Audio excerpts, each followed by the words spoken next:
Hey there.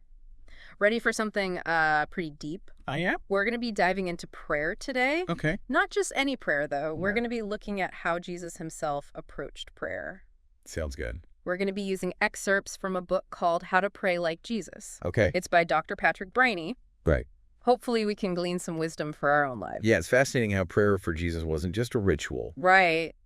but it really seemed woven into his whole life. Absolutely. And, the book jumps right in Right. with a pretty bold suggestion. Okay. Ask Jesus to teach you how to pray. Hmm. I mean, we know the disciples did that, Right. but do we ever think to do that ourselves? Yeah, good point. And it even connects this to Romans 8.26, Okay. where it says that the Spirit helps us when we don't even know what to pray for. That's such a good point. Yeah, Instead of just like getting bogged down by feeling inadequate, right. we can just straight up ask for guidance. Yeah, That's like a beautifully simple starting point.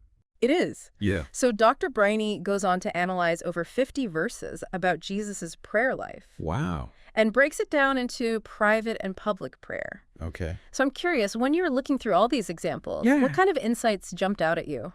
Well, one of the most striking things is the variety. Okay. Jesus didn't limit himself to one style or time of prayer. Yeah. Like Mark 1.35, it paints this picture of Jesus seeking solitude before daybreak. It makes you wonder, Yeah. What was it about that quiet time that was so essential for him? Yeah, was he maybe prepping for the day ahead?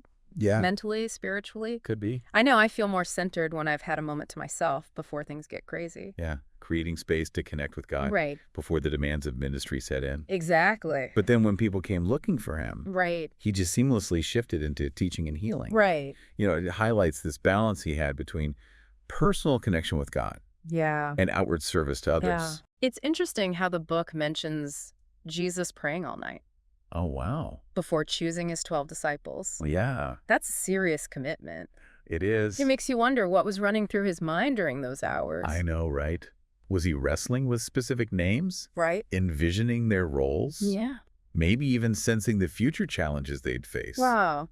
It really emphasizes the importance he placed on seeking God's wisdom, Right. especially for these big decisions. It makes you think about the last time we dedicated that kind of focused time Oh, yeah, to seeking guidance in our own lives. for sure. Yeah, and it wasn't just the big decisions either. Right. Matthew 14.23 describes Jesus seeking solitude after intense ministry sessions. Interesting.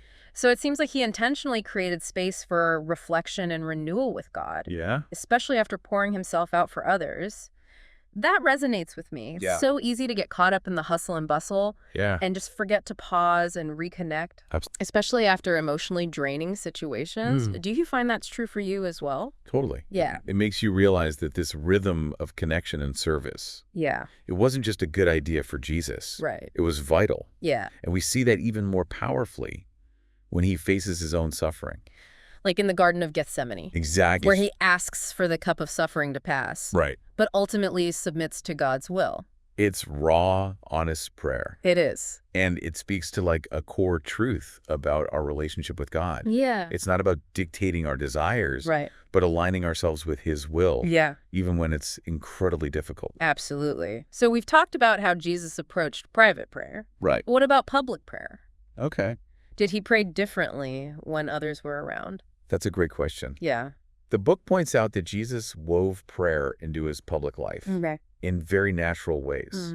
Like one example is how he prayed before meals. Like in John 6.11, when he blessed the bread before feeding the crowd. Right. It wasn't like a grand performance or anything. Yeah. Just a simple acknowledgement of God's provision. It's almost like his everyday actions were infused with prayer, Yeah, which is a really interesting concept. it is. Yeah, and we see it again when he heals the deaf man in Mark 7.32. Okay. He looks up to heaven while praying before performing the miracle.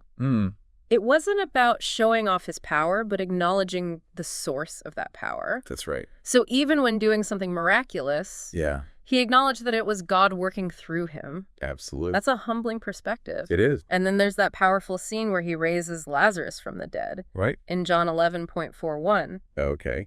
He thanks God publicly, Yeah. not for his own benefit, but so that those around him would believe that God had sent him. Wow. So his public prayer wasn't about self-promotion, Right. but about pointing others towards God. Yeah. I think we often miss that point. It's easy to fall into the trap of making prayer about us. Right. But Jesus consistently modeled that outward focus. Okay, so we've covered a lot of ground here. Oh, yeah. If we're trying to learn from Jesus's example, Yeah.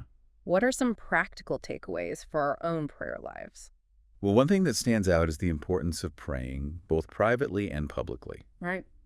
It's about finding those quiet moments for personal connection, Right. but also weaving prayer into our interactions with others. It's like recognizing that prayer isn't confined to a specific time or place. Exactly. It can be integrated into the rhythm of our lives. Yes. Another takeaway is the discipline of praying at all times and in all circumstances. Right. Not just when it's convenient or when we feel like it. Yeah, that's definitely a challenge. It is. But it's inspiring to see how Jesus prioritized prayer even amidst a demanding ministry Yeah. and challenging situations. Yeah. We'll have to think about how to apply that in our own lives. We will.